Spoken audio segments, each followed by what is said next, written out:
ए साली जी का जी तनियावा ना काहे के संगे होली खेल लेवल जाओ। हट जाए ना, हमरा होली नहीं खेले के। अच्छा हाँ होली है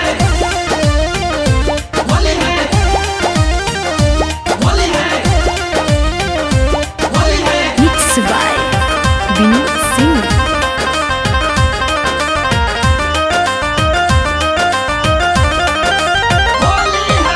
फगू के दिन तू हटावता हो साली हो कहे तार सब तरु हो। अर्थात वो होली खेले के कहत है।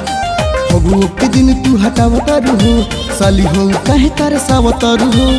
रंग ते चोली लागे लुका है नखरा पसारे नाय जे जा रंग न लगाई मैं लागी मारे नाय जे जा रंग न लगाई मैं लागी मारे बुझनी कहते बड़ू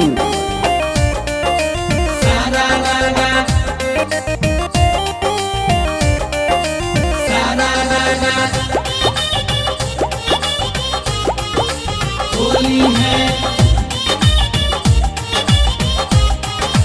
होली है हल्का ललका लगवाला गाल हमसे पुतवाला अब तनी खास करी जीजा होए रउआ मजाक ना करी। हाँ जान जाए भाई तो बर्दाश्त ना करी। जाई हटी हने मूड काहे खराब करत रे। हल्का ललका लगवाला गाल हमसे पुतवाला अब तनी खास करी। जीजा होए रउआ मजाक ना करी।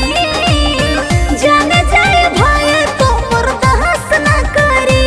सुना ऊ हो ही तवा बोली का लगी सारे नाया जीजा रंग न लगाई मैं लागी मारे नाया जीजा रंग न लगाई मैं लागी मारे।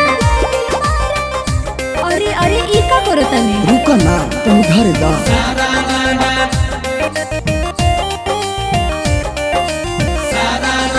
अनिल दिलवर पुष्पांजलि स्टूडियो आरा। होली है होली है आधा हक बा तुहरा में अच्छा। कहले बानी टोला में हेलो। होली खेलम हम ससुरारी नान्हेरे उमर से आन जन करी।